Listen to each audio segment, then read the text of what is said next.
We'll let Sylvan take a seat. The audience is now seated. Yes. And welcome back to episode 322 of the Hockey Cards Gongshow podcast. My name is Josh. I'm here with BabaLewi. I'm here with the Mexican Mafia or the Russian Mafia, some Armenian Mafia. I'm from Canada. Okay, the Canadian Mafia. Well, Bill and, of course, California Dave from the TLBG, the Top Loader Binder Gang. We're coming to you from the Gongshow House in Saskatoon. Mm-hmm. We just wrapped up a pretty amazing experience, I would say, the last 2 days at the... Well, Phil, you're an expert at saying the name now. So what was the show that we were just at? The Saskatchewan Card and Collector Experience. Look at you. I got better, eh? I had to write it on my phone. You did get better. All right. So where do we start with something like this? Do we just go chronological? Yeah, I think you just steer the ship and we'll color it up. Mm-hmm. Yeah. So we've been here now, 3 days? We got here a day early, which was kind of, actually a day and a half early, where most of us came in on either Thursday morning or Thursday night. You guys Dave and Phil got here sooner, and you did secretive stuff that you wouldn't tell us what you were doing. Well, we'll start with Phil, who got here. Yeah, I got here first. Yeah, I saw here moose first, and then you saw a moose. I saw a moose. Tell us about the moose. Yeah, it was amazing. Obvious. I get off the plane. I'm in Saskatoon, and I made friends with everybody in the airport. Everyone was so friendly. It was great. Hey, Saskatoon. Hey, everybody. And Carter came, picked me up, and he had errands to run because my plane dropped me off at around 11:30. So that was very early. You guys got in about 10 hours later. Dave, we had a few hours to kill until Dave got there. So I just basically accompanied Carter while he's running around like a chicken with his head cut off, getting the whole show, Saskatchewan Card and Collector Experience, ready. Nice.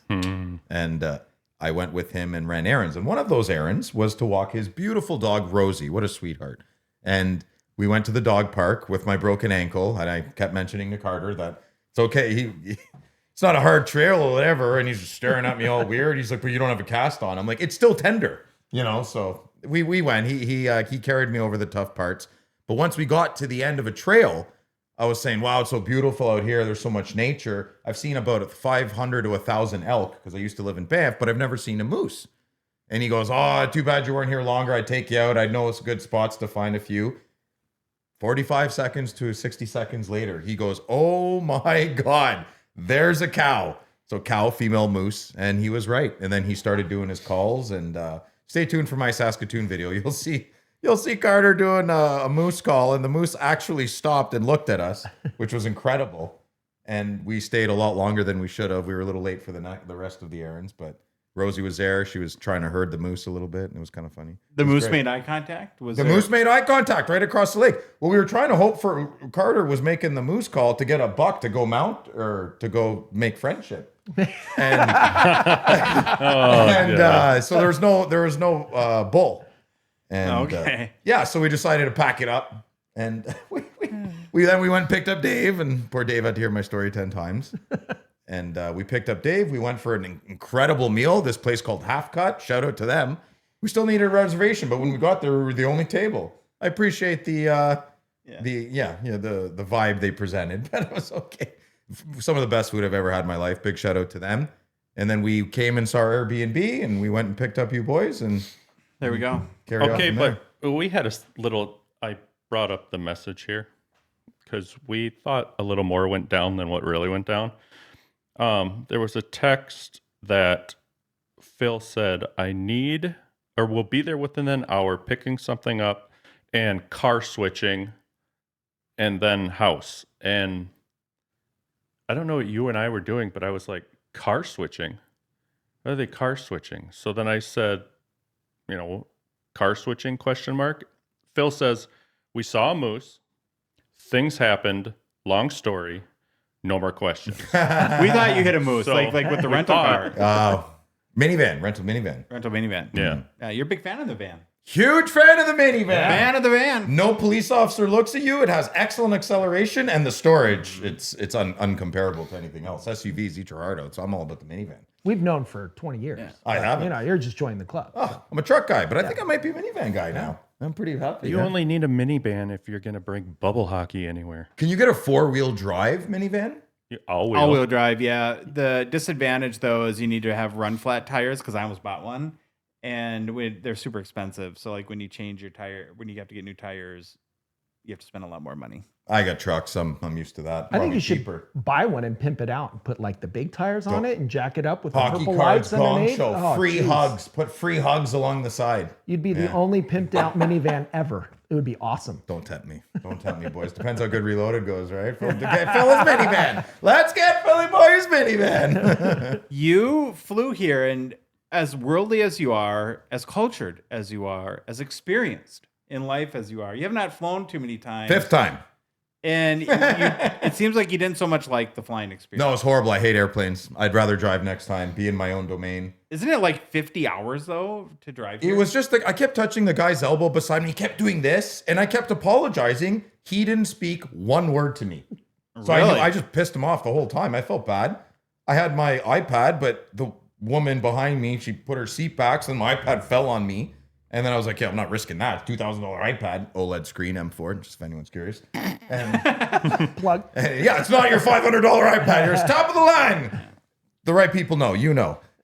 And it just wasn't. I turned to get on the plane, and it was so small. Like I've seen movies with airplanes. That wasn't the airplane. I wanted to be in like a movie, you know. What'd you want to be on? Snakes on a plane or Wesley I would- Snipes passenger 57? I would excel in both of those scenarios. I That would was the excel. first question you asked me. Like when I got off, you were like, wait, is my airplane smaller or is they just all small like that? Yeah, Because you thought I had like you were on like the only airplane that had like no legroom. And I was like, no, that's how every single. That's how all planes are. Yeah. And I kept so my left leg has my broken ankle, and I just got my cast off last month, so I just need a little bit more flex there. But she was really good looking, so I listened. But she kept saying, like, sir, please put your foot in the aisle. I'm like, if no one's walking, why can't my foot be in the aisle? I wish I had my cast on. Then they would have a little more sympathy. You said you had a smaller plane though, right? Well, what was the layout in there? How many seats It on was each 2 side? seats on each side. Like I was Sylvain asked me, he was like, oh, did you sit in the middle? It sucks. I'm like, middle? What middle? In the aisle? So you were on a little CRJ original. Yep. It was That's why. it was, I didn't feel unsafe. I just, No, they're great I mean, planes, it but shook a lot. That was kind of odd, but Called yeah. turbulence.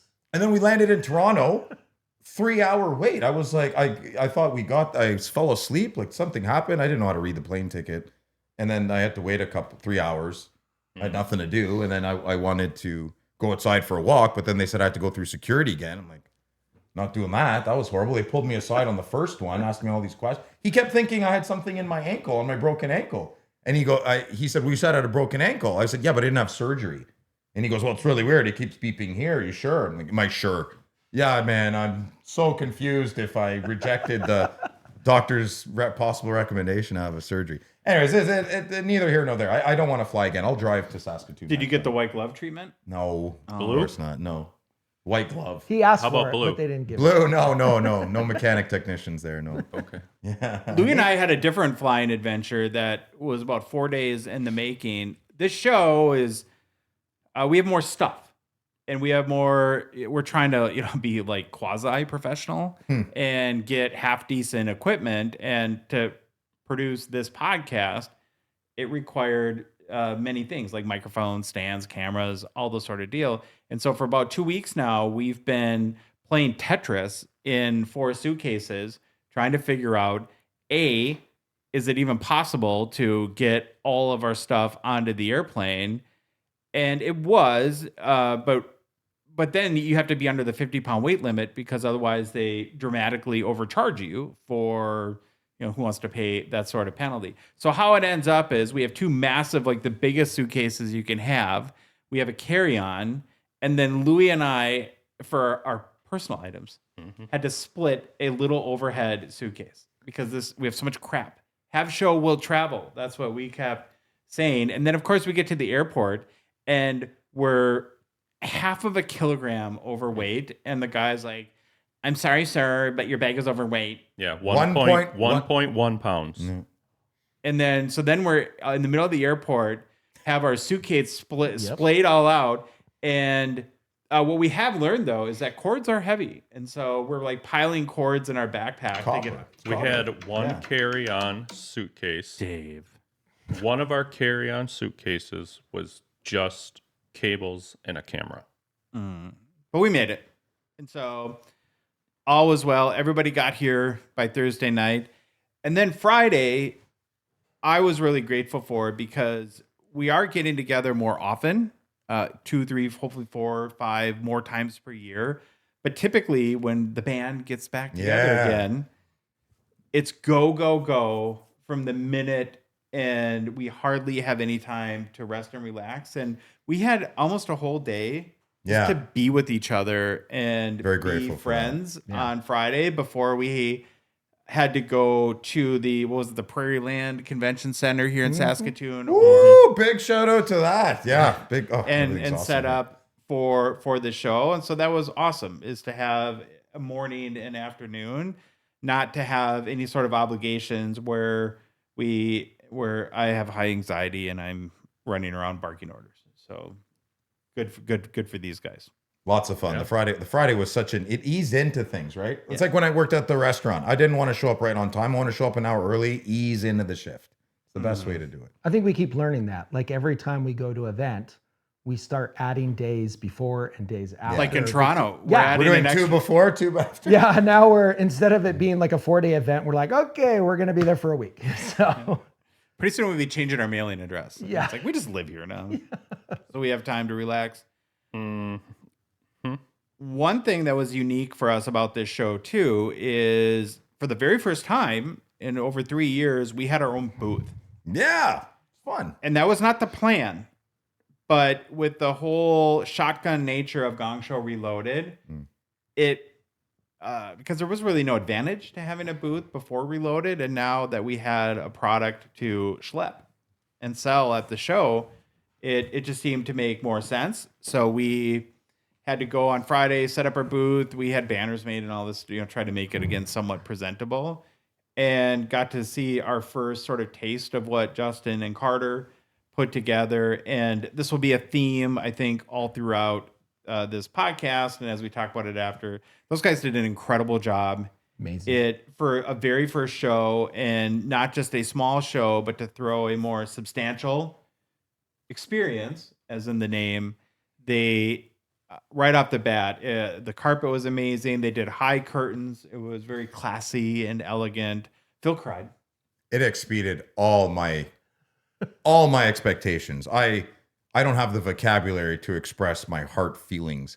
This is maybe I did cry on the inside. Maybe a little tear up. This city it's the ultimate exhale for my heart when I landed in it. I still feel fantastic. Nothing is further than 15 minutes away. Carter got upset that there was traffic the other day. Dave's from California. I could not stop laughing at Carter complaining about the traffic here. And I could only imagine what Dave was thinking. Like, I hate complaining about traffic when Dave never complains about anything ever. And but this show, this experience, listen, a card show is just a bunch of tables and a bunch of fake walls, right? Fake curtains. What makes the culture of a show? The people that organize it and the people that attend it. And this, I don't know how they did it. Carter and Justin, they didn't hit a home run. They hit a grand slam with a hat trick. Yeah. They put the both sports together.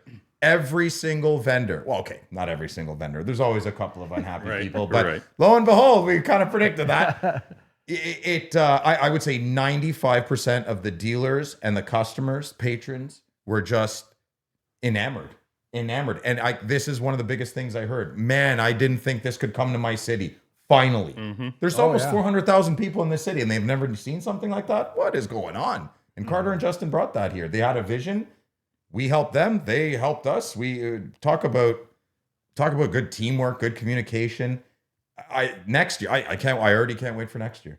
Yeah. Just the logo alone, the green, the grassroots feeling, that Canadian vibe I always have been trying to push. They do it naturally. And I don't want to go back home in a weird way. Obviously I'm going to, but the cards were incredible. TCG, no one argued. The TCG brought good, respectful families in, and it was just such a different thing. That was amazing. Like the Montreal Expo was going on, I hope it went great and everything, but we're going to have an expo next month. This is so unique. All the dealers were like, every single dealer I talked to is coming back.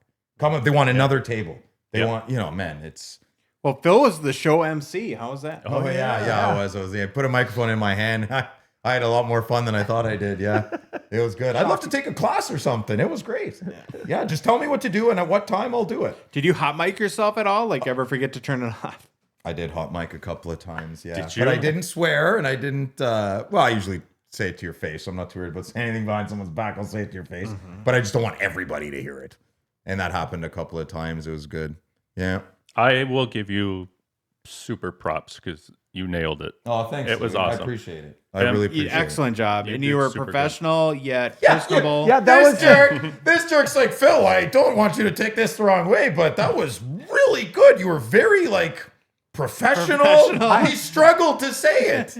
I had people who were like, so I'm listening to Phil talk and I recognize his voice, so I know it's him, but I'm like, what is going on? Like, I was just expecting like pure chaos and madness, and it sounded so good and professional, and they weren't expecting that. I had to represent the Saskatchewan Card and Collector Experience properly. I had to. Even Carter was like, "Look, have fun," but and he didn't. There was no words after. There was no words after the but. He had nothing but full trust and to me. So I gave him nothing but loyalty back, and I hope he's happy with the job. Can't wait to do it again next year. I think I found my little thing there. Yeah, your niche. Yeah.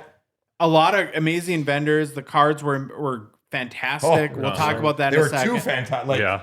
There was two. Yeah, that was like, what are you bringing this here for? Kenny has $100,000 card just sitting in the front of a showcase. I don't know. I ran out of money in the first day. I had nothing to look at today because I was totally out of money. I could not. I was like, well, I guess Just a I'm little just grain gonna all day. It's like, can't buy it. sit here can't in the buy it. booth and go around and talk to people because I can't look at cards because now I'm gonna have to like figure out how to get money from Phil or someone to buy more cards. So I had to. Yeah, it was great. It's amazing how cards come out of the woodwork when you throw shows like this. Just the most random places. And so Van's sitting over here, but you would know, and you're shaking your head that sometimes probably the most unassuming people come up to your booth and then they say, "Hey, would you look at this?" And you're like, "Whoa! Like, where did you get that card from?" I saw two cards today worth. One guy was asking 65, another guy was asking about 80 for one of these two cards. Neither of them had social media, and they don't know. Obviously, they know a lot about their respective categories, but they were not. They have no Instagram accounts. They don't shop on eBay. Where did those cards come from? From the woodwork. It's very easy to convince yourself or be misconstrued almost to the fact that, like, if you're on Instagram or YouTube, to think that the whole hobby is on a certain social media platform, where I think the reality is it's a very small representation of what the hobby actually is. Was that ever thrown in our face today? Eh? Here's another thing. How funny is this? So we go out for dinner yesterday to chop this fancy, I don't know, bistro. Oh yeah, just that regular was, restaurant. That was wonderful. The first hour. We roll in there. We can't get seats at all. Finally, the manager stepped in, and he really stepped up for us, and he got us seated and sorted. Who shows up at our table today? He's like, "Hey man, how's it going?" I'm like, "Hey, how's it going, dude?" He's like, "Oh, you don't remember me, eh?" I'm like, "No, I don't know who you are." He's like, "I'm the manager from last night." I'm like, "What?" Huge card collector. He was dressed different, didn't have a suit on and everything. He was dressed like a civilian like us, but huge card collector. There are so many kids and adults that collect hockey cards in this city. I understand why Carter and Justin were like, how do we not have something like that? That was the least amount of people they'll ever see in that building. That thing is going to be rocking and rolling. Man, it's that. May it grow. You know, let's watch it grow. Very excited to be a part of that. Yeah, usually I'm not a fan of the crowds and stuff, but when I walked around and like a couple of those aisles, you weren't getting through it. You had to go down and go back around. I was like, yes. Yeah. Friday or Saturday, couple hours in after they opened, my Lord, I was like, wow, they did this. They packed it. Yeah, you could. It was awesome. Yeah, just a Saturday afternoon at a regular Toronto Expo. Same at the venue. The huge ceilings. Carter, they spent more money on the curtains, the separation. They had mini putt. The food was incredible. Yeah. You know me and the food. They had these pork buns, pre-made wrap, just wraps, but good hearty chicken, good hearty turkey. You looked behind the concession. Pulled pork. They had the mother hens all back there, all 60 plus women. They all made the food themselves. It was just Salt of the earth. Best food I've ever had at any card show. Well, not even card show, just like one of those convention center type things. There was so no good. pizza. Not Or that hot there's- dogs or something. Yeah, there's Right. nothing like that. They had, ribs. They had rib nuggets. It was amazing. Yeah, it was incredible experience. Cards were amazing. We all spent most of our money day one. You did most of your shopping day one, a little bit day two, Yeah, Phil. I thought I was buying a Crosby Seismic Gold from Steve. Oh yeah. From Steve Angel, and there was some miscommunication, and it was a Blue Cubes. So There's a But you found I others. was excited for 6 months to get a Blue Cubes. That's not centered. there was no hobby barbecue, but we did meet someone today. I'm not going to mention his name and put him on the spot, who has volunteered to step up next year and actually throw in Saskatoon at the Saskatchewan Card and Collector Experience a real hobby barbecue. So going down. We It's might going down. be making that happen. Yeah, Gordie Howe Burning Man, realsies this time. Realsies, not for funsies, for realsies. For realsies this time. And that's, I think the next part I want to talk about is, and we say this all the time, but the people. We got to meet so many people, and the longer our show goes on, of course, the more people it gets exposed to, and to have people come up to us and just, getting off the plane. Yeah. Getting, I got off when we landed in Saskatoon. When they open the airplane door and they have like that fallopian tube thing, like the attachment. that's what it's called. Okay. Yeah. Thank you for using the technical term. How about Fallopian an umbilical tube. cord? Yeah. Oh, that's what I meant. Umbilical cord, not fallopian tube. Yeah, that's gross. That was rude. Sorry. And it rhymes with the female body. Mulva? No. Bye. Goodbye, Jerry. Bye, Jerry. And scene. So I'm walking through that little Corridor. thing, and there's a guy fixing an escalator mechanical part. Like the very first Saskatoon person, the absolute first person I see, he goes, "Hey Phil, how's it going?" I'm like, "Hey man, what's up?" I'm like, "Wait a minute, and I was like, "Have we met?" And I said, "Have we met before?" He goes, "No, because I'm not thinking Gongshow. I lived in Banff for 6 months a long time ago. I thought maybe it was something that. What are the chances?" But no, he's a Patreon member and everything. Yeah. I mean, the odds of that are very slim, but it was very comforting. It was nice. It was actually hilarious, and he was at the show the whole time. Yeah. Great It was guy. awesome. Great guy. I love it when you meet people that are like, "Hey, Phil, I watched Oh, the it's show," great. because like I sometimes worry that they're like, Swing at me "Oh, or something. Phil, you ruin it." You Oh got- yeah, no, that's okay. I got thick skin. Bring it. I'd rather that to my face any day than some random guy. The weirdest part is we get to know people by their internet name. Yeah. Uh-huh. It's almost like a gamer tag. Or their Discord name. or their Discord Yeah, name. you And don't. so then it's like it's hard, like when they say like they're like a normal name, like my name is like Joe. It's like, oh, your name is Joe, huh? But it's hard to calibrate, like back Like and forth. Brinklow, yeah. Yeah. Like Chris. Like you can call me Chris. Like, no, I'm gonna call you Brinklow. Right. I'm gonna call you Brinkies. Yep. Yeah, met him too. Great. Oh, that's too many to mention. Too many. Lots of big shout out to all the dealers for making the trek. Yeah. They're like we saw, Kenny from Imperial Gardens was there. That's from BC, no big deal. But Quan from Toronto, Yes. big heavy hitter, Big friend of the show. big friend of the show, great guy. Grant. Uh-huh. Grant, GP Grant. Sports, Jeremy Lee. He lives in Calgary, but Still a drive. Jeremy goes to the expo, the Montreal show every year. But he was, I don't want to speak for him, but he seemed extremely happy to be here. A lot of Edmontonians or whatever Yes, they're called. good call, Louis. A lot of Edmontonians. Edmontonians. I think Yeah. that's what they're Winnipeg, tons. called.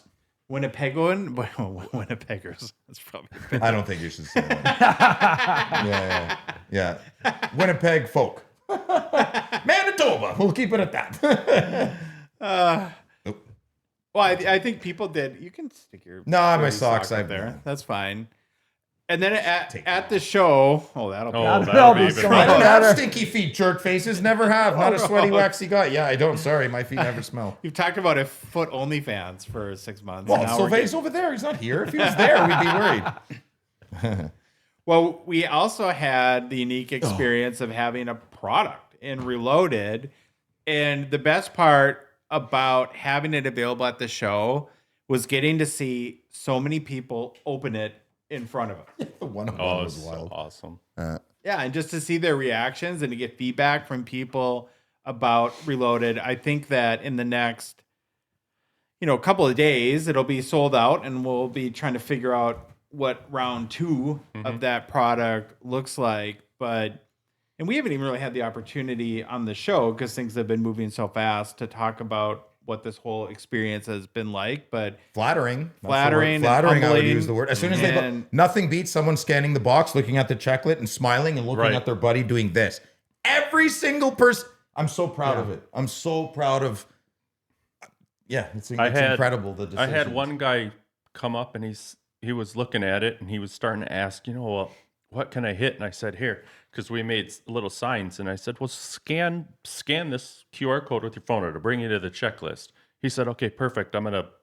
He scanned it. He said, I'm going to walk back to my booth and then I'll come back in a little bit. He was gone for 30 seconds, came back, and I said, well, you're back already. He goes, yeah, I figured I'm just going to come back and buy one now because there wasn't anything bad on this thing. I just want one now. That's right, buddy. it's very nice to hear. Mm-hmm. And like I said, I loved the experience of watching people open it, but I did have this fit of anxiety every time right away because I wanted people to love their card and to not be disappointed with what they got. And I think that's something I'm going to have to get over a little bit myself is that because of course nobody opens a box and every time jumps through the roof because they're so excited with it. But I want that, right? But again, the reception has been amazing. Everybody posting their videos on social Right. media. I don't like Yeah. watching.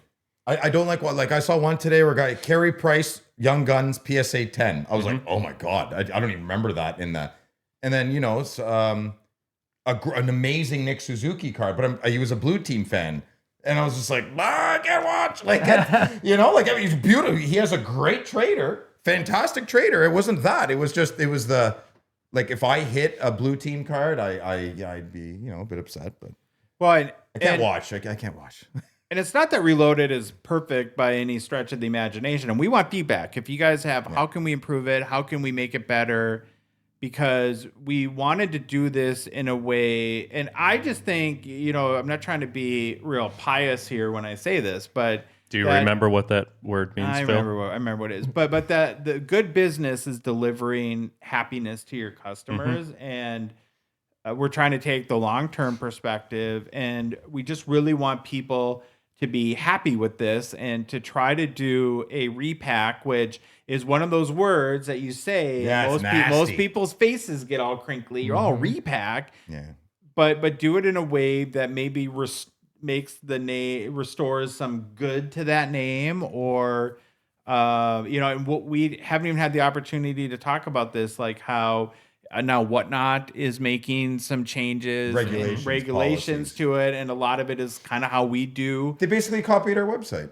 Yeah, pretty Just say it. Whatnot pretty went much. to Gongshow But that's a website. good validation. Imitation is the greatest form of flattery. Yes, You're welcome, Whatnot. of course. You're welcome.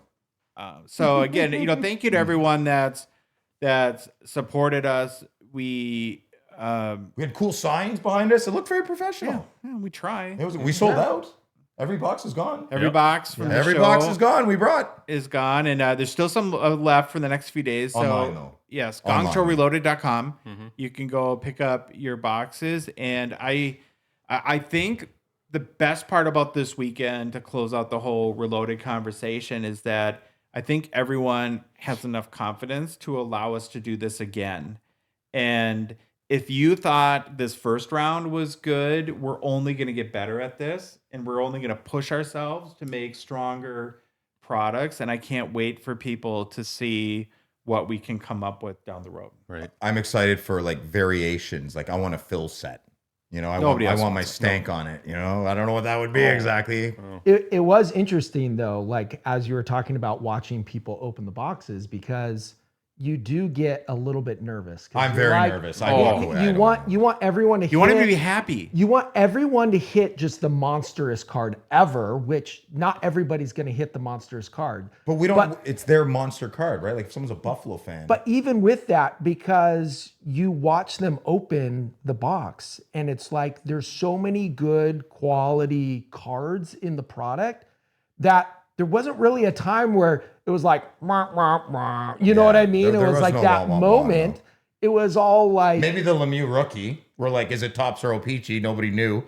I just want to look at the card, right? Yeah. But That I was mean, the like- biggest weird. like point, most yeah. of the time, everyone, like it's just like, oh my gosh, look at that patch, or oh my gosh, you hit a 1-1, or oh my gosh, you look at the going well. inscription on the, and like there was just and there was so much variety in the cards too, that it just made the product like really solid. Fun to The be worst- around the whole thing, right to the end Yes. sale, to the open the product, And- the smile, and then they walk away. That's the full circle. Yeah, and it was so enjoyable to like either film or watch like them open and just be a part of that experience and to see the excitement in it when The they did worst- it. It was just fun. Comment I heard, and it wasn't even bad. Somebody, I don't remember what he pulled, but he said, "This card isn't for me, but this card is still sweet." Yeah. Nice. And Yeah, I that's know, great. you know, It's a trader. Yeah, trader. Yeah, so Reloaded was great, man. To full circle it, it was nice to be around that full cycle from at it or just casually talking to our heads to actually seeing someone buy it, smile, and walk away. Yeah. And I'm sure there would be people that aren't happy. Like, we're not perfect. We're not, and there's no way to do this. Like I have explained to a lot of people this weekend, is that the delicate balance of creating any box product where you open is that the hobby wants a chase. That is nobody. I don't think anyone would want to multiple- buy it. We have multiple chases, so we don't have one. Yeah, chase. yeah, but by chase I mean that there's where you spend X amount of money and there's the potential to hit something of greater The Michael value. Jordan rookie. Well, that probably won't be in our hockey. No, no, report, but but isn't I that- understand you know what what I you're mean. saying. But so in order for that chase to exist, you have to have a ceiling and a floor, and that's just otherwise every card would have equal value, and I don't think that that's what people want either. And so I look at again the floor as, and I memorized every one of those cards. And one of the things like that I'm pushing myself to do in this is because, we're human beings. We, you have feelings of, insecurity, inadequacy. And so like when people are sending us recordings, like we're not just posting the chase cards on there, every recording we get. And because I feel I'm most proud of the floor in this. It doesn't change the value of the card, but I will stand behind all the cards and that they're just good cards. I think a repack is only as good as its floor. That's probably a Yeah. good way to put it. Yeah, exactly. Yeah, because I mean the top 3, 4, 5, 10 cards in a set. I mean, those are the easy ones because money buys cool cards, right? But it's like, how do you find for those lower ones where you didn't have sort of the luck on your side of hitting those chase cards? How do you get something that at the end of the day, and I've said this before, but it's really how I look at it, where my goal is when somebody opens the box where the first thought in their head is, oh, that's a cool card. And then maybe goes on to, well, I wonder what it's worth sort of thing. Not just, oh, this can't be worth much. Right. Well, Right. we have no boxes left in Saskatoon. Well, and it's like, I think it speaks for itself. I thought it was very ironic because on our Friday Nights with Phil show, you wanted to open something for the show. Yeah. So you found a hobby Oh, box. you want to bring You found a hobby box that cost $340. what? I bought O-Pee-Chee Platinum. So quite year a did I bit. buy? So quite a bit more than what one of the repack boxes $60, were. So you're talking about $340 as opposed to $280, right? And so you opened that box, and your experience in opening that box was what was the best So card there's you two hit? ways I could look at it from a monetary value point of view. Not one card in that box was worth over $450. And yeah. from I'm so excited. Oh, I don't care. It's not worth money. I just wanted this card. This can go in a top loader binder. This will fit in this is a good trader. Right. Zip, bubkiss. I don't have one good trader in that box. Here, I think I'm done let's show the good listener here, Phil. This is yeah. Look at these are your bangers. Okay. Your autos. You got Jacob Pelletier and a Zach Oster. Well, you had a 2 auto box though. Yeah, 2 auto box. that's And unique. but that's the sympathy auto. They knew that. Yeah. So that's sympathy auto. Give them an extra one, you know. Yeah. Ooh. So the nice thing about this product is basically the whole point is you might not, hit a banger card, but you're going to hit a card that any one of those repack cards, even the lowest end card, if you hit any of those cards in your box that you I'd be paid so 300, happy. Oh, yeah. you'd be ecstatic. I would be ecstatic. Ecstatic. I know I'm more excitable than the normal person. A regular average person would be very, very happy. Yes. I took $340. I blew my nose in it. I went to a toilet. I threw it in there and I flushed it. Yeah, No money was respected on that day. Yeah. None. No. And that's when I get.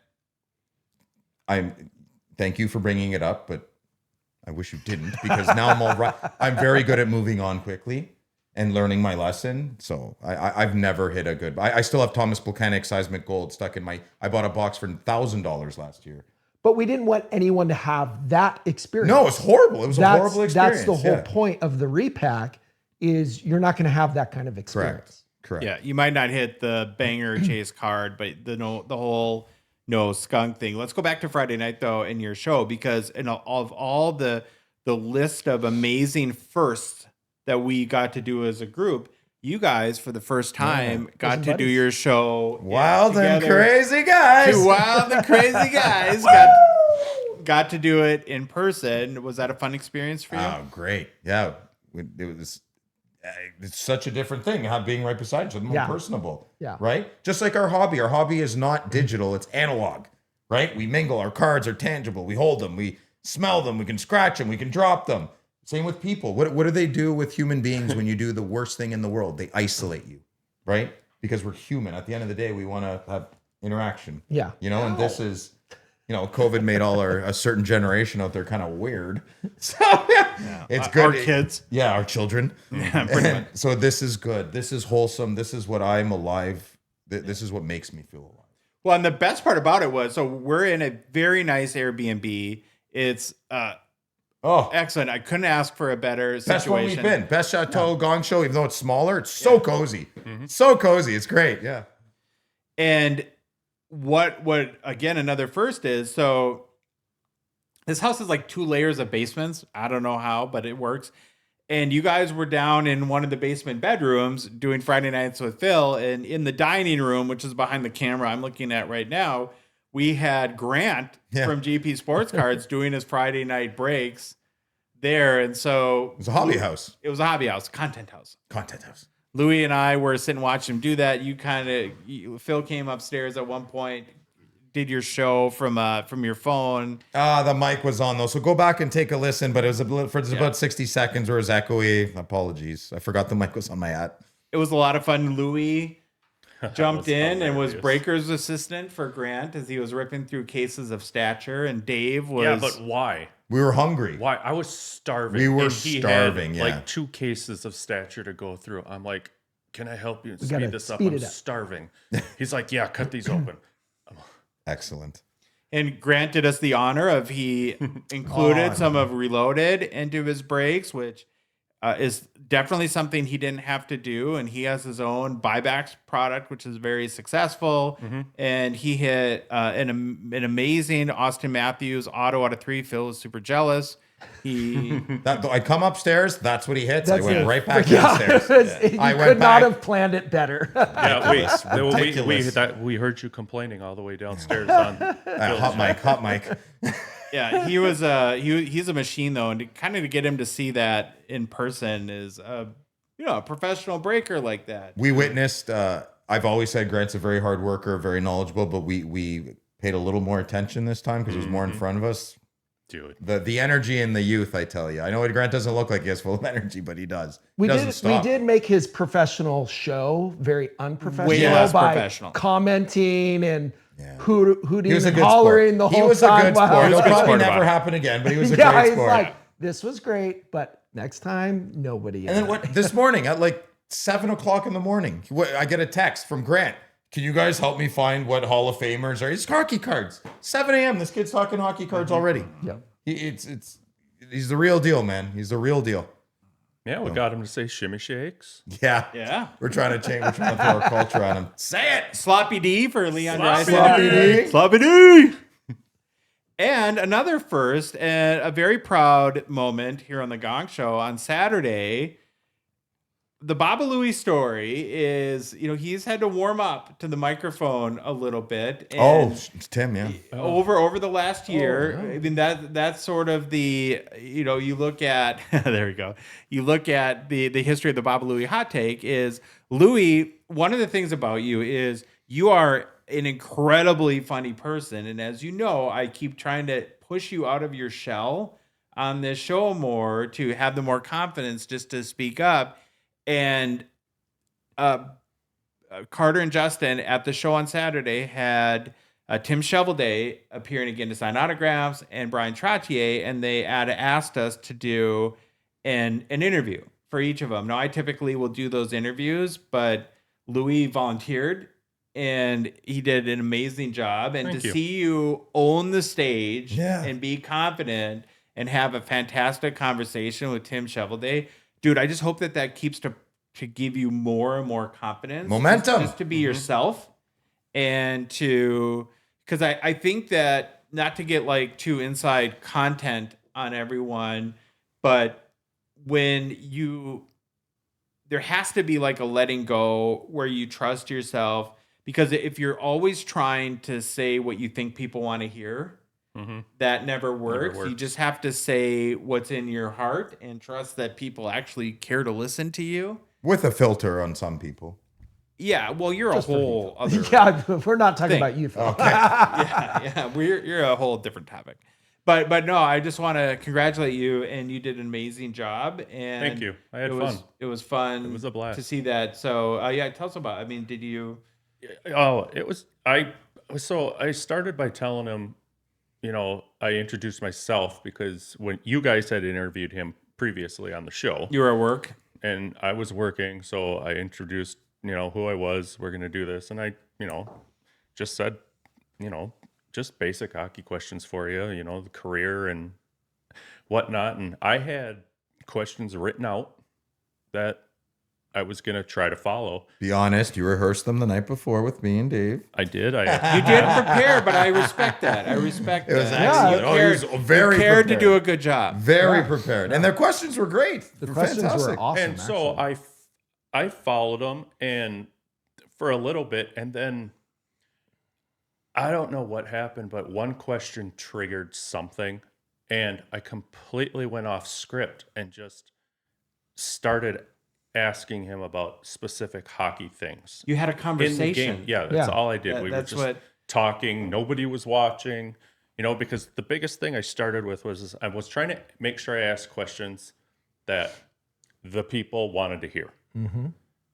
But I kind of got away from it and got technical a little bit, but I think it worked. Well, just it's fine. it's like falling into your curiosity. Like, let your curiosity take over, and I think you did a good job. And Tim was into it, and you guys were vibing. Now they do need like 2 microphones. Oh, that We would had to help. do Yeah. like- Yeah, I was you handed yours off. Well, no, Brian took it from me, which I was grateful for. Yeah. And- I didn't care. It just it felt weird. It feels weird as I'm not a news reporter. Yeah. It's weird to here. Yeah, Tell me. you're usually down here. Yeah.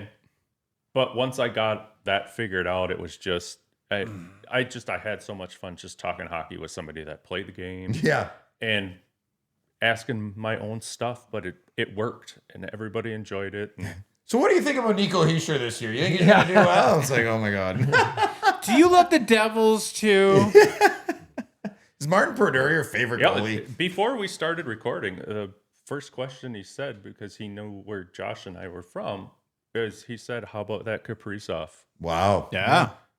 Talking about that. He's And going to you're make like, who? more. He's going to make more in 1 week of salary than Tim Shovelday. I mean, Tim his entire Shovelday's life. entire career. It is funny because we all know Louis personally, right? Yeah. Like, so we hang around you. We know exactly who you are. We communicate with you. but the people who watch the show Yeah. only know like Camera Louie. Yeah. So it was really funny because a lot of people, like today even, people would come up to the booth and they would like have a conversation and they were like, wow, I didn't know Louie actually like talked a lot. Yeah, you yeah, know, it happened like to they him. were like, oh wow, I was surprised. Like we had Louie like a talks full on, more like than I thought he like ever way did. more than I thought. We were like, yeah, that's, you know, we know it because we actually know you, but it's kind of funny that not a lot of other people know, like, you know, the behind the scenes Louie. Oh, then I got into that groove though, talking to him, and because I'll be honest, I was worried with my questions as I was starting to read them. I knew how much time I had, and some of the questions were going by so quick, and I'm kind of peeking at my watch, going, crap. I mean, I've asked him 3 of the questions. It's only been like 5 minutes, you know, and I'm like, I'm gonna run out. And then the next thing I knew, diarrhea of the mouth, and Carter walked by. And he goes like this. It's giving you the high sign. He's like, You don't want to wrap stop. it up. You'd Let's go. still be there if he let you Yeah. talking with him. I mean, about I didn't get to do rapid fire. I had so many cool things set up, but so many games. Next time. Next time. Then afterwards, I got the honor once again to chat with Brian Trottier, which is mind blowing, just in of itself. And well, so I'll give like my perspective too. It's like this is show 332. I'm not saying I'm good, but I've gotten pretty comfortable in this setting. I don't hesitate. I was pretty nervous. I still get and you think it's like, well, you come on and you talk to thousands of people every week and there's like 80 people sitting in front of you. Why are you Greatest sweating? goal scorers of all time in the sport that we love. Yeah, I mean, I'd it's be just- sweating too, man. It's just a different setting, right? You get even a tiny bit out of your comfort zone, and all of a sudden those nerves start to get in. But Brian Trottier might be the nicest human being I've ever met. yeah. He's so easy to talk to.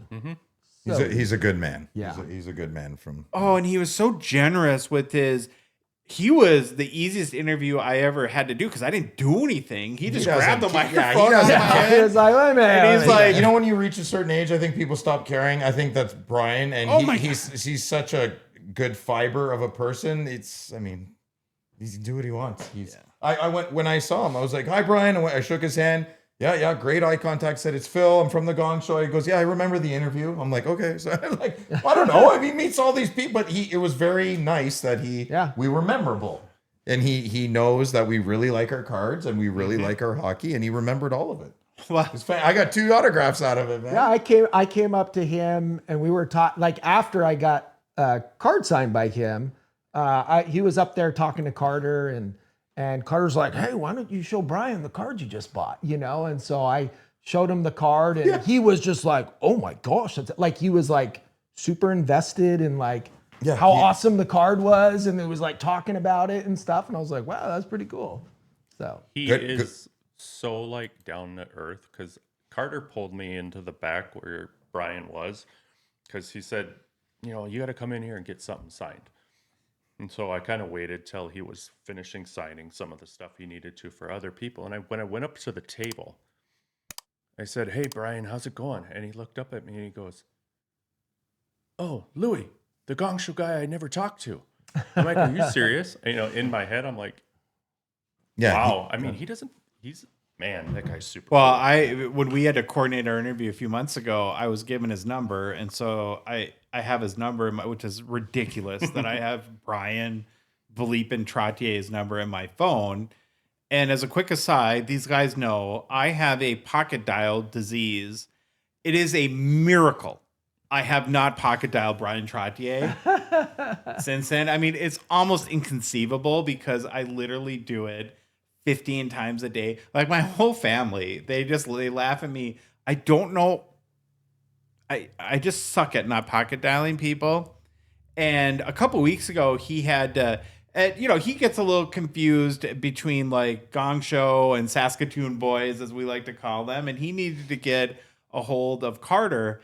And I'm just at my desk, and all of a sudden my phone rings, and I look at it, and it says Brian Trottier on it. And I'm like, oh my God, Brian Trottier is calling me, and he wanted to talk to Carter, but I'll take that call. I'll be Sorry, Brian. I just have Wayne on the other line. 1 sec. Well, I have you though. Can you be my friend?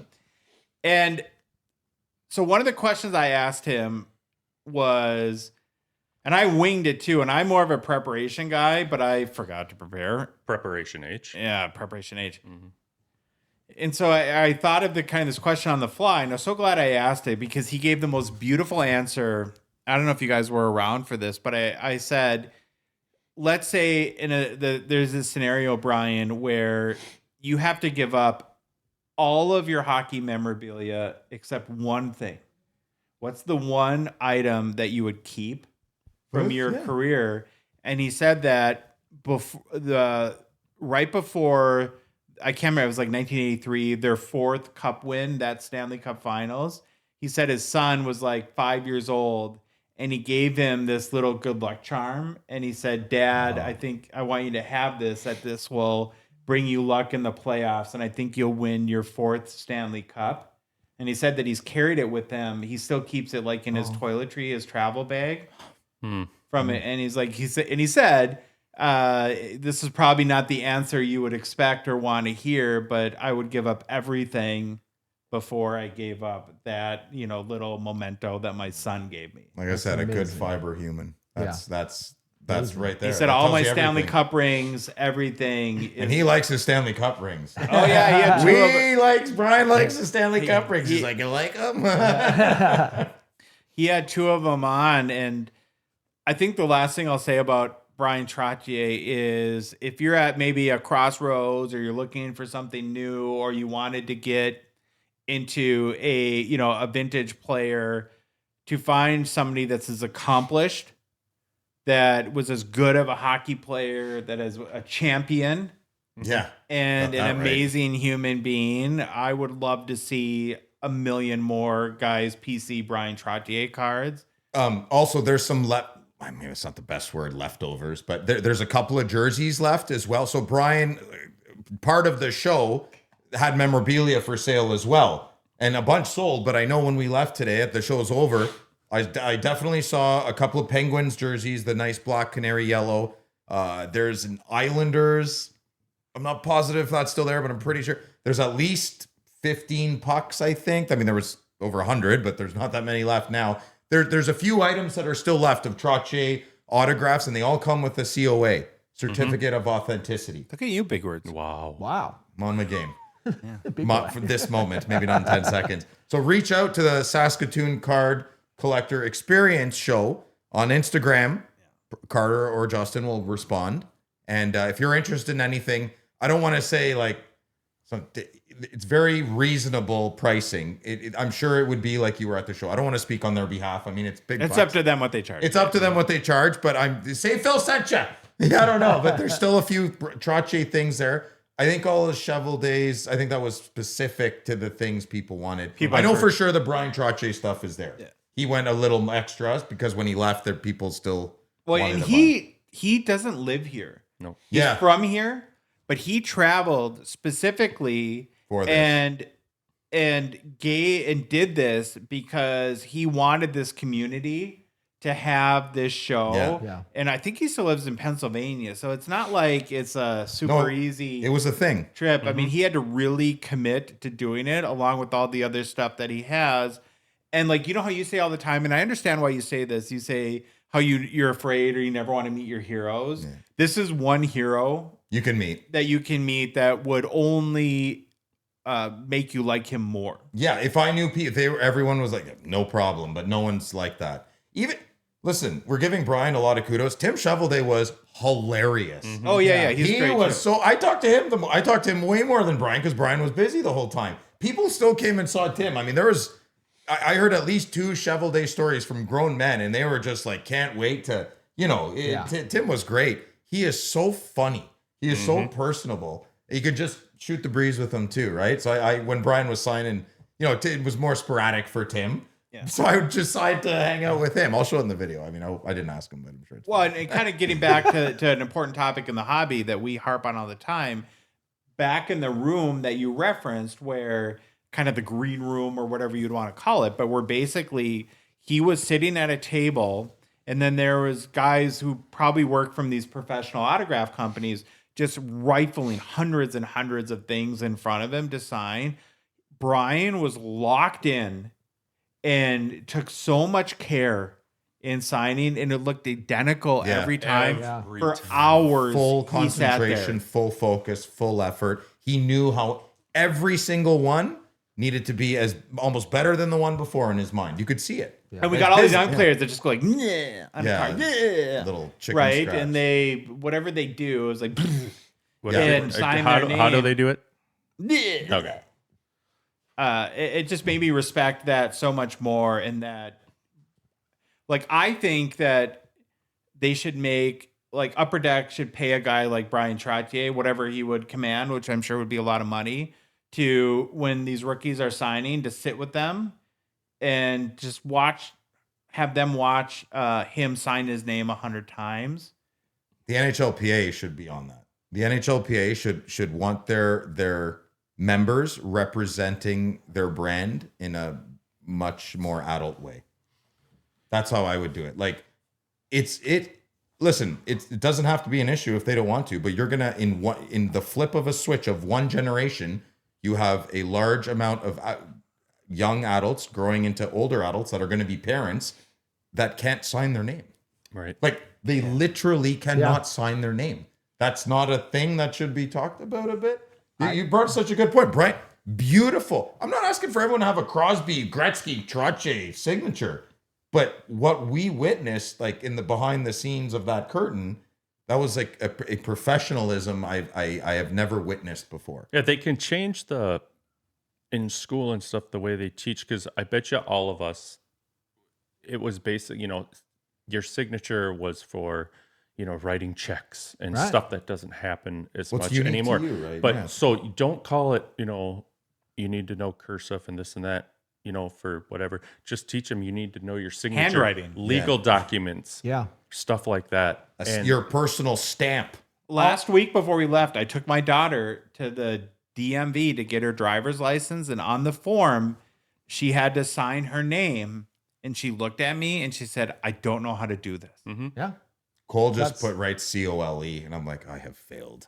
Yeah. I've That's failed. my kids too. Like, I'm like, hey, you have this check from grandma and grandpa. You need to Yeah, sign the endorse back. it. Yeah. And they're like, print their name, like with lowercase letters. Yeah, because printing like, always stays consistent too. they don't, right? Yeah. they don't, like, they've never cursive their name before. It's like, Yeah, it was great to see. It was great to see that style of professionalism. And was it Premier Auctions? I think they did it. Yeah. But, and think about, at his age and playing since the 1970s, how many, probably tens of thousands of times he's signed his name. And this goes back to the word professionalism, or just care, or thoughtfulness, however you want to put it, is that when you sign your name, when you've done anything 10,000 times, it's very easy to mentally get lazy about that.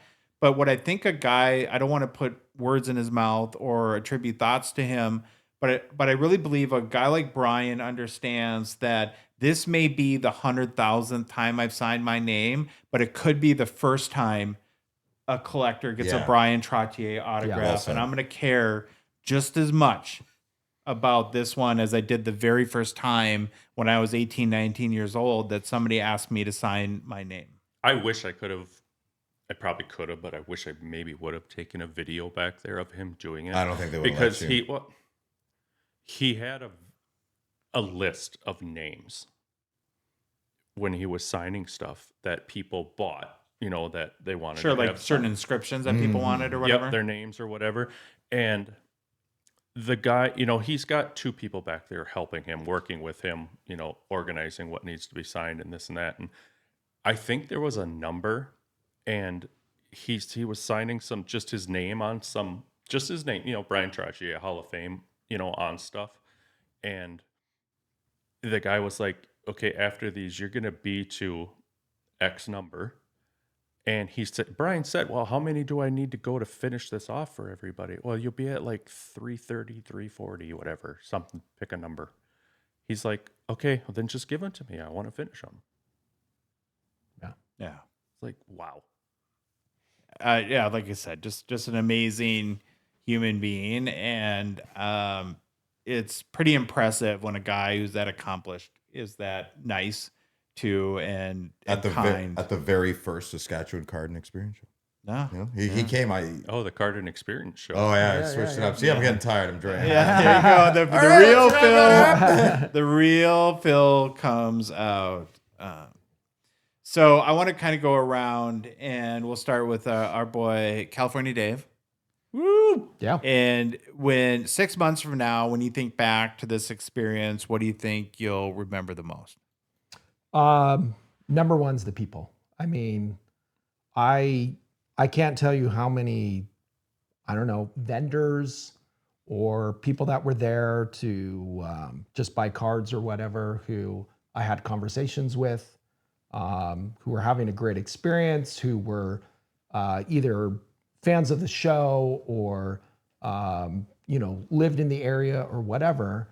And to be able to just like talk to everyone and get their experience and to make new friends, like that's my favorite part about this hobby. Like I say it all the time, like the cards are amazing, but like meeting the people, hearing them talk about the show, hearing that, I mean, I had a conversation today with a great new friend that I have, another great new friend.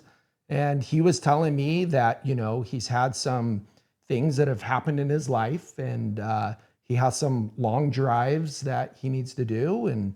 And he said, basically, like the show, like he plugs in the show and he listens to it, and all his anxiety and things that he has in his life just disappear while he's listening to the show. And he was so appreciative and so thankful to like everyone who's a part of the show, because it's really helped him in life. And so like hearing things like that, and knowing that like what you guys do and what me and Phil do on Friday or whatever, like that it's making a difference to people for good reason. I just it like you say, Josh, it puts juice in your batteries, and that's my favorite part. Well, I think going back to what we were talking about, like with Brian a second ago, when I hear stuff like that, and there's another gentleman, I'm not going to mention his name because it would be inappropriate, but I want you to know that he's going through some stuff right now, some medical stuff, and he is having problems sleeping at night. And he said that he appreciates that we probably really stupidly to the YouTube algorithm post our show at 3 a.m. But when he's in pain at night, that he can put that on and it helps him. Is that just like with Brian, it makes me feel, first of all, humble beyond, we could sell 10 million boxes of Reloaded or do something, and nothing will be more meaningful to me in my life than to hear that. And it makes me feel the responsibility to make sure that we bring our energy and our heart and our effort to everything we do. Because, and I've told these guys, and maybe I've said it on the show before, but I left a 20 plus year career in advertising, mainly like advertising technology. I don't want to get super geeky and technical on it. And it was a good career. It provided for my family, and I'm proud of that. I didn't like it at the end, and I didn't even understand why, I think, until we started this podcast, because my job was to sell pharmaceuticals or mortgages or insurance policies or consumer packaged goods to people on a mass scale.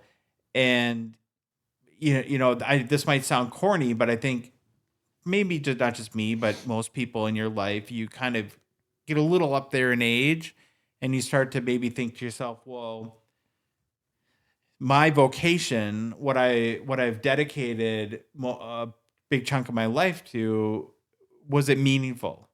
Mm-hmm. Did it help in the greater good of life? And this goes back to the very beginnings of this show, and even the first times. Like I remember when someone would say, like to your point, Dave, "Oh, I'm a trucker, and your show helps me get through these long days." It's the first time in my life where I know that in a weird, goofy, insane sort of a way, we're making people happy. And now some people probably hate us and think we're And stupid. angry. Yeah. Don't forget Angry, angry. right? We make some people Angry's angry up there too. too, But but that means the world to me. And I want to, so I take, it's very humbling. And so, you know who you were. I wish you nothing but the best. We're pulling for you, and we will work our butts off to entertain you, even to help make maybe a tough time even a tiny bit better. But you're right. It's all about the people. What will you remember, Philip? I agree with everything you boys said as well. I think my faith in humanity has been a little restored. I know that's a little dramatic, but from the second I got off the plane to right this moment, it feels very different here. It makes me Saskatoon is something is very familiar here that I resonate greatly with. The people, the flow of the show, the families. Even the TCG dealers, like we all got along so well. Everyone was smiling. I'm going to remember the most the framework that Carter and Justin instilled. Just being involved in something like this, even though, I mean, they did all the work. Created something special. From our first conversation a year ago to it today, even a couple of days ago, that's what I'm going to remember the most, is that an idea that was just floating around like a fart in the wind. I have feelings like my meat vehicle went through it, like I experienced it. I met Justin's mom. I met Carter's mom. I met their whole families, their children. You see the hard work that they did. You see the relationships that they have. Like, we're going to leave here, but half of the people we met live here, and they have beautiful connections with each other and relationships. And Carter, his resiliency to be around that just restored my faith in humanity. It was like watching myself in a different way.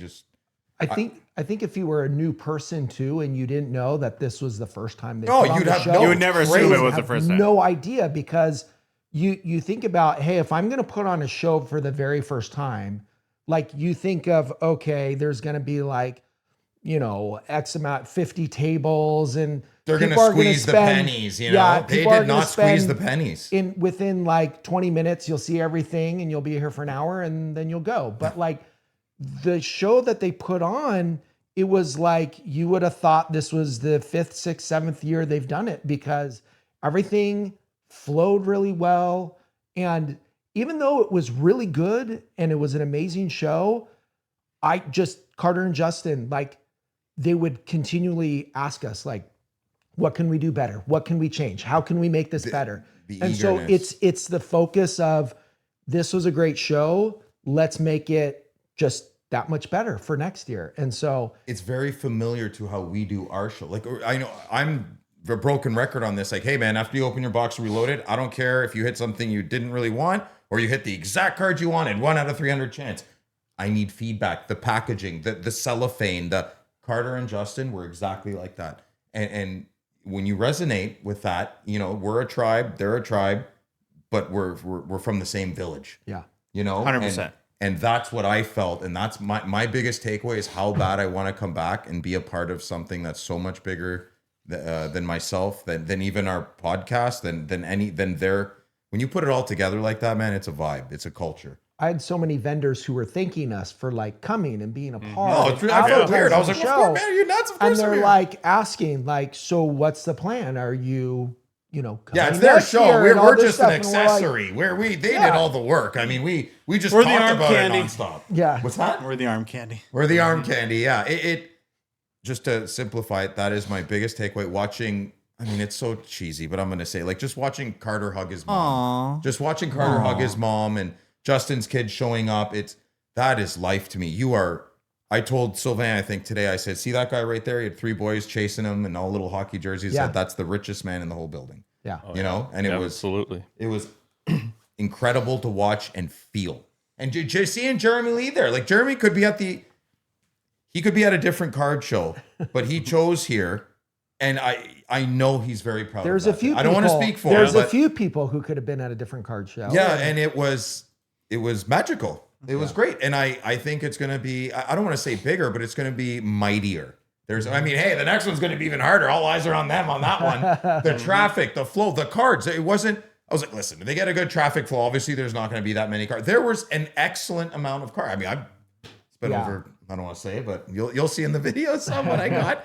Excellent card. So that's my biggest takeaway is Saskatoon. I love you. Crushed it. I love you. You crushed it. Carter and Justin crushed it. They made waves. There, people are going to talk about this. It's a different show. There was mini putt. There was mini donuts. They had a weird train thing, which was kind of cool. Yeah, if that was their thing. Yeah, it was an experience. It was a model. It was a massive model railroad. Yeah, somebody devoted a lot of time to putting that together. Well, Phil, the more we learn about you, you're very like tough and crusty on the outside, but all goo on the inside. Yeah, well, I say it. I'm open about it. And yeah, how many family members and volunteers they had, and you know, people were getting paid. There was staff there as well, but their families stepped up, and it wasn't just families. It was like, oh, I've known him for 35 years. Oh, every time, like, how do you know Justin? You know, and now I'm like, well, how do you know them? Like, well, taught him grade 4. I'm like, what the heck is going on here? You know, like the community, that tight community came together, and I'll say it again. I kept hearing folks saying, oh my God, we've needed this for so long. Yeah, so many people said 2003 was their last big card show. Yep. 2003. That's crazy. 22 years. This city collects. Yeah. Oh yeah. Did I say the GM thing of Chop yet? Did I say that? Yeah. Oh, okay. Yeah. Okay, I'm done. Louis, what are you going to remember?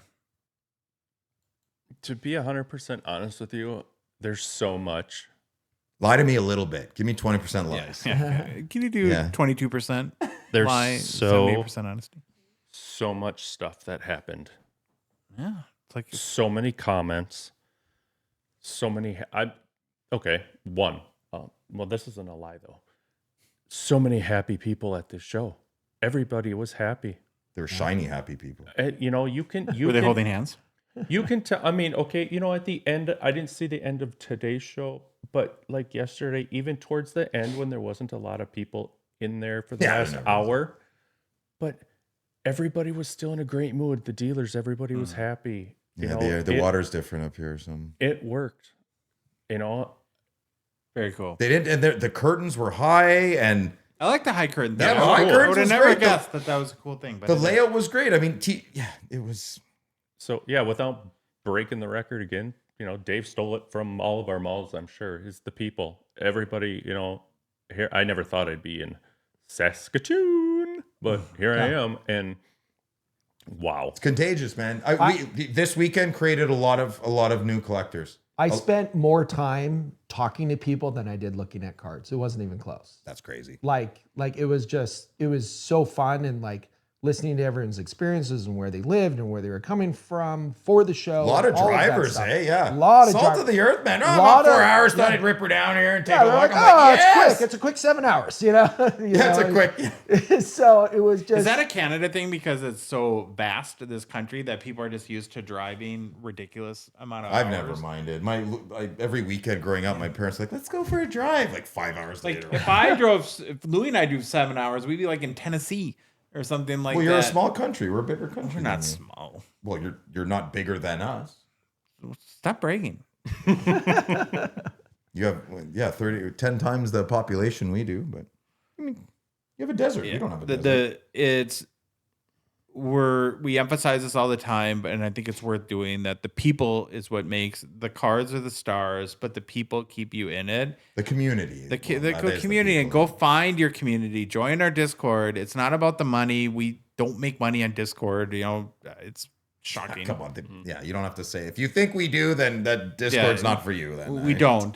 But what we want to, we do it to have a community, and we're buying our friends a little bit. we're buying our friends a little bit. But and then that you can do other stuff too. But this hobby gets a million times better when you put yourself out there and make friends. And I think, like, as we sort of wrap things up a little bit here for this show, we got a lot of each of us got cards. Yes, we haven't even talked about. No. We'll show them on our respective. Yeah, not here. I just want to shoot the poop here. Yeah, because we don't have like the ability to show nice pictures of. Can you see? Hold on, get it on the angle there. We want to do it proper.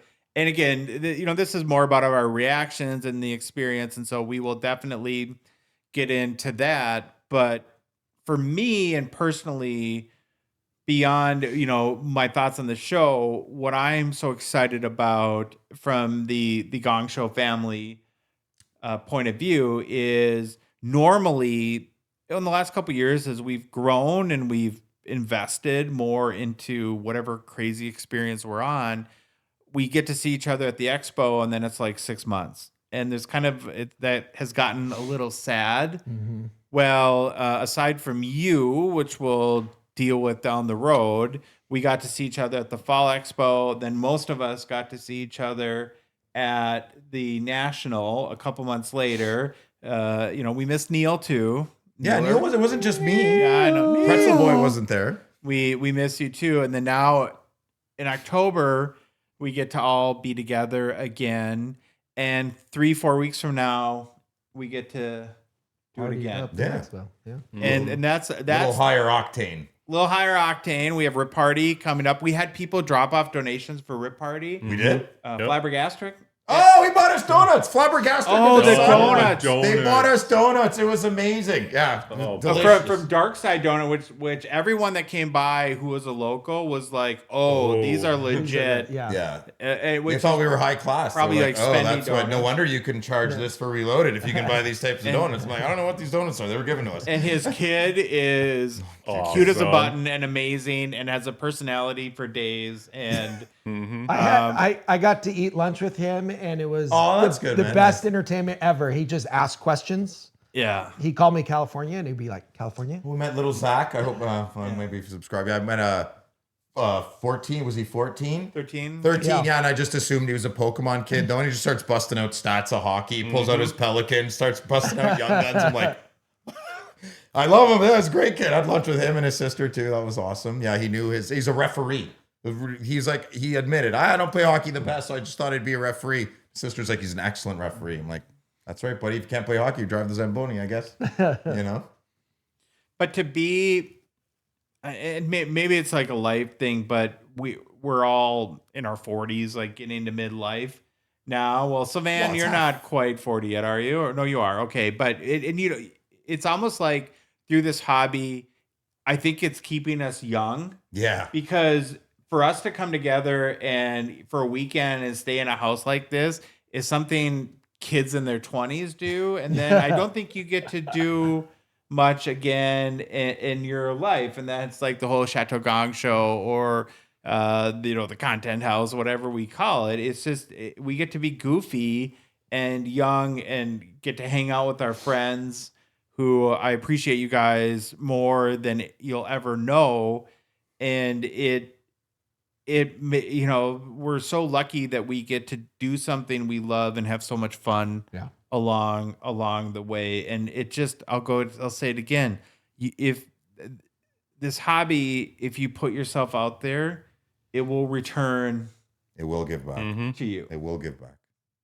So congratulations, Carter and Justin. Oh, boys. We've been following for a year. Smashing success. And I'm just amazed that two guys who've never put on a card show in their life had no clue what they were doing, took on One of them has feral children. an amazing challenge. Great kids. But yeah, Justin's got his hands full. And it made a positive contribution to the hobby. They brought something to the hobby is better today because now Saskatoon and Saskatchewan has a big show where at least once a year They put them on the map. Those boys put it on the map, Yep. and that needs to be a dart on a map. Yeah. That this can't not happen. This city, this province. I mean, and the neighboring provinces. Man, well done. we'll be back on Thursday. Is this our podcast episode? This is Monday. Sure This is Monday. Yeah. Okay. Well, it is Sunday. Well, it is. We'd have to. Well, yeah, I got 17 hours of video I got to go through and make a 20-minute Saskatoon video. So. People love your videos though, so I'm looking forward to Dave.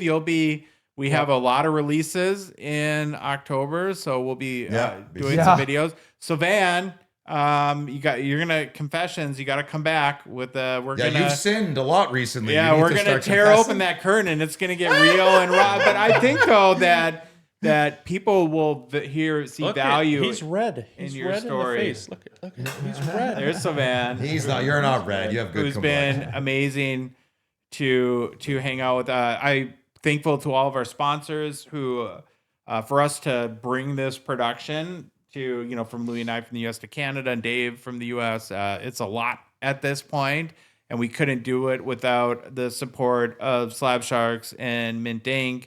and PCI, Enzo Ferrari, who Sylvan works with as well. We had some great conversations with people about getting their collections insured, and GP. I think I mentioned Mint Inc. But so very grateful to all them. Well, Grant was at the show. I mean, Grant we had a blast with him. We all went out for dinner. Yeah, San it's Genova just was here. great It to was hang great. out with. I mean, he people did like that. sit at the kids' table, but Yeah, when we went for dinner yesterday, there was the kids' table and then there was the adult table. Yeah, it was interesting. And then with the kids' table was cold, so they had to go to the fire. yeah. It was adorable. Adorable. Are we done here? Yeah, let's go. Okay. Feel We something. can be. You hear that? I'm hungry. Yeah, I'm hungry too. Hungry. All right, BabaLewi, you know what to do. Thanks everybody for attending. Can't wait to see you guys next year. Bye. Yo, it's the Gong Show. We're dropping the facts. Hockey cards on fire, no holding us back. Josh looking sharp, the face of the scene. Feeling pork chop pants, rocking it clean. BabaLewi in the booth, he's the man with the plan. The best producer in all the land. Gong Show Nation, let's hit the flow. It's the Hockey Cards Gong Show. Let's go, let's go. Wanna say the men in show.